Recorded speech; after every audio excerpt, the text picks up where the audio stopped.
ਲਓ ਜੀ ਪਕੌੜੇ ਸਾਡੇ ਲਾਗੇ ਤੁਹਾਨੂੰ ਦਿਖਾਉਂਦੇ ਆ ਜੀ। ਇੱਥੇ ਹੈਗੀ ਜੀ ਆਪਣੀ ਪਲੇਟਾਂ ਚਮਚੇ, ਦੋ ਤਰ੍ਹਾਂ ਦੀ ਮਠਿਆਈ ਹੈ ਜੀ, ਚਮਚਮ ਤੇ ਨਾਲ ਹੈ ਜੀ ਆਪਣੇ ਬਰਫੀ। ਤੁਹਾਨੂੰ ਆਪਾਂ ਪਕੌੜੇ ਦੀ ਆਈਟਮਾਂ ਦਿਖਾਉਂਦੇ ਆ ਜੀ। ਲਓ ਜੀ ਇੱਥੇ ਆ ਗਏ ਜੀ ਆਪਣੇ ਪਾਲਕ ਵਾਲੇ ਪਕੌੜੇ ਜੀ। ਲਓ ਜੀ ਇੱਥੇ ਆ ਗਏ ਜੀ ਆਪਣੇ ਬ੍ਰੈਡ ਵਾਲੇ ਪਕੌੜੇ ਜੀ। ਲਓ ਜੀ ਇੱਥੇ ਆ ਗਏ ਜੀ ਆਪਣੇ ਫਿੰਗਰ ਪਕੌੜੇ ਜੀ। ਲਓ ਜੀ ਇੱਥੇ ਆ ਗਈ ਜੀ ਆਪਣੀ ਰੈੱਡ ਸੌਸ।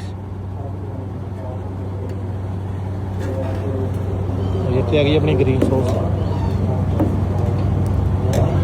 ਲਓ ਜੀ ਨਾਲ ਹੈ ਜੀ ਆਪਣੇ ਚਾਹ, ਨਾਲ ਹੈ ਜੀ ਆਪਣੇ ਕੋਲਡ ਡਰਿੰਕ ਪਾਣੀ। ਬਾਕੀ ਗੈਸਟ ਆ ਗਏ ਆ, ਪਕੌੜੇ ਖਾ ਰਹੇ ਦੇਖ ਸਕਦੇ ਹੋ। ਅੱਜ ਦਾ ਕੰਮ ਸਾਡਾ ਲੱਗਾ ਜੀ ਬੁੱਲੋਵਾਲ, ਗਰਮੀ ਦਾ ਪ੍ਰੋਗਰਾਮ ਹੈ ਜੀ। ਟੈਂਟ ਦੀ ਸਾਡੀ ਪਿਛਲੀ ਵੀਡੀਓ 'ਚ ਦੇਖ ਚੁੱਕੇ ਹੋ।